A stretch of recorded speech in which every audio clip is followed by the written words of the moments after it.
नमस्कार प्यारे बच्चों, आज हम पढ़ेंगे वसंत भाग 2 का पार्ट नंबर 3 हिमालय की बेटियों के प्रश्न उत्तर। जिसमें सबसे पहला प्रश्न देखो बेटा क्या कहता है। नदियों को माँ मानने की परंपरा हमारे यहाँ काफ़ी पुरानी है, लेकिन लेखक नागार्जुन उन्हें और किन रूपों में देखते हैं। उत्तर में देखो बेटा क्या कहते हैं ये। नदियों को माँ मानने की परंपरा भारतीय संस्कृति में अत्यंत पुरानी है। नदियों को माँ का स्वरूप माना गया है। नदियाँ अपने जल से माँ के समान हमारा पोषण करती हैं, हमारे खेतों को सींचती हैं, लेकिन लेखक नागार्जुन उन्हें बेटी, प्रेयसी व बहन के रूप में देखते हैं। देखो बेटा ये क्या कहना चाहते हैं। ये कह रहे हैं कि जो नदियाँ हैं इनको हमारे यहाँ मतलब हमारे भारत में बहुत पुराने समय से ही माँ कहा जाता रहा है। क्यों? क्योंकि बेटा नदियाँ भी हमें उसी प्रकार पालन पोषण करती हैं जिस प्रकार हमारी माएँ हमारा पालन पोषण करती हैं। हमारे खेतों की भी सिंचाई करती हैं, लेकिन जो नागार्जुन जी हैं वो कहते हैं कि हम नदियों को सिर्फ माँ के रूप में नहीं देख सकते, हमें उन्हें बेटी, प्रेयसी व बहन के रूप में भी देखना चाहिए। प्रश्न नंबर 2 देखो बेटा क्या कहता है। सिंधु और ब्रह्मपुत्र की क्या विशेषताएं बताई गई हैं। सिंधु और ब्रह्मपुत्र हिमालय की दो ऐसी नदियां हैं जिन्हें ऐतिहासिक एवं महत्व के आधार पर पुल्लिंग में नद भी कहा गया है। इन्हीं दो नदियों में सारी नदियों का संगम भी होता है। प्रकृति और भौगोलिक दृष्टि से इनकी महत्वता है। कहा जाता है कि ये दो ऐसी नदियां हैं जो दयालु हिमालय की पिघले हुए दिल की एक एक बूंद से निर्मित हुई हैं। इनके रूप को विशाल व विराट कहा गया है। इनका रूप इतना लुभावना है कि सौभाग्यशाली समुद्र भी पर्वतराज हिमालय की इन दो बेटियों का हाथ थामने पर गर्व महसूस करता है। अर्थात बेटा जो सिंधु और ब्रह्मपुत्र जो नदियां हैं उनको पुल्लिंग में नद कहा जाता है बेटा। और ये दोनों ऐसी नदियां हैं जिनकी वजह से बाकी सारी नदियां जो है वो बनती हैं। इनका जो भौगोलिक क्षेत्र है बेटा और जो इनकी प्रकृति है, जिस प्रकार की ये नदियां हैं, उनका भी बहुत ज़्यादा महत्व है। जो हमारा हिमालय पर्वत है, उस हिमालय पर्वत की बर्फ़ के पिघलने के कारण ही बेटा ये दोनों नदियाँ जो हैं वो बनती हैं। इसलिए इन दोनों नदियों का बहुत अधिक महत्व है। आगे चलते हैं बेटा। आगे देखिए तीसरा जो है प्रश्न क्या कहता है। काका कालेकर ने नदियों को लोक माता क्यों कहा है। उत्तर में देखो बेटा क्या कहते हैं ये कि नदियाँ युगों युगों से मानव जीवन के लिए कल्याणकारी रही हैं, मतलब कि मानव का कल्याण करती रही हैं। ये युगों से एक माँ की तरह हमारा भरण पोषण करती हैं। बहुत पुराने समय से ही ये हमारा भरण पोषण कर रही हैं।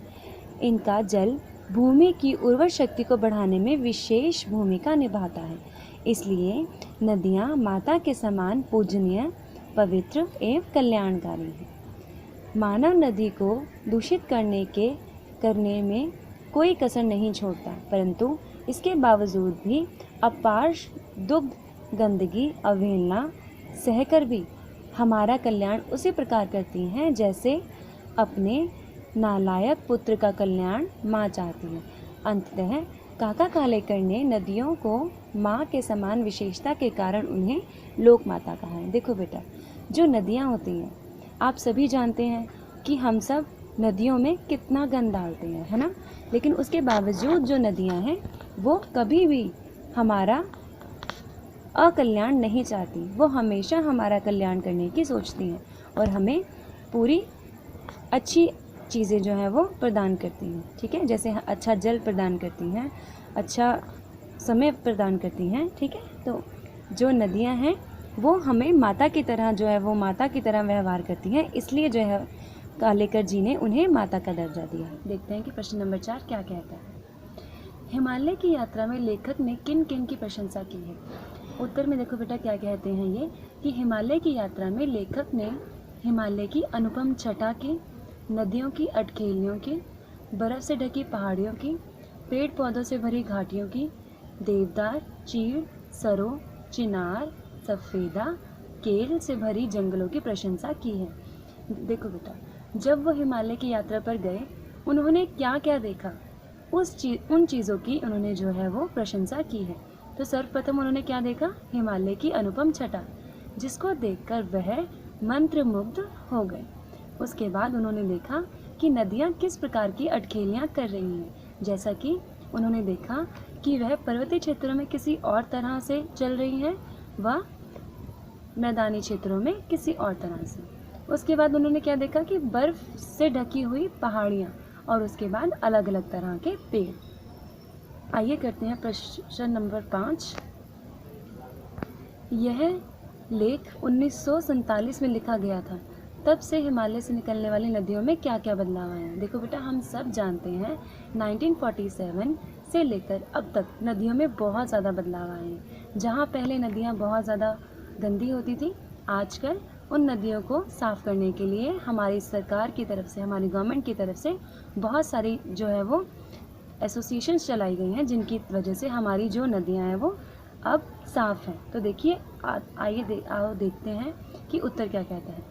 हिमालय से निकलने वाली नदियाँ अब अपने पवित्रता और मूल रूप को प्रदूषण के कारण खो चुकी हैं।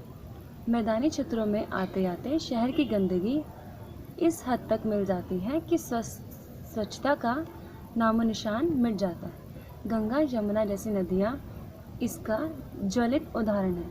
देखो बेटा, इस उत्तर के अनुसार वो क्या कहना चाह रहे हैं कि जो हमारी नदियाँ हैं वो हमारे मलमूत्र और हमारी गंदगी की वजह से बहुत ज़्यादा गंदी हो गई हैं। लेकिन बेटा देखो, अगर जो हम आज के समय की बात करें तो हमारी गवर्नमेंट ने बहुत सारी चीज़ें ऐसी चलाई हैं जिनकी वजह से हमारी जो नदियाँ हैं वो साफ़ हो रही हैं। चलो नेक्स्ट क्वेश्चन करते हैं। नेक्स्ट क्वेश्चन देखो बेटा क्या कहता है। अपने सांस्कृतिक क्षेत्र से पूछिए कि कालिदास ने हिमालय को देवोत्तम क्यों कहा है। हिमालय ने देवताओं का वास होने के कारण कालिदास ने हिमालय को देवोत्तम कहा है। आज ही हिमालय भगवान शिव का वासस्थान के नाम से जाना जाता है। देखो बेटा, वो क्या कहना चाह रहे हैं कि जो कालिदास जी हैं उन्होंने हिमालय को देवात्मा क्यों कहा है। उन्होंने बेटा देवात्मा इसलिए कहा है क्योंकि यहाँ पर देवों का निवास होता है। यहाँ पर ये प्रश्न खत्म होते हैं बेटा। धन्यवाद। होप कि आप सबको प्रश्न समझ आए हैं।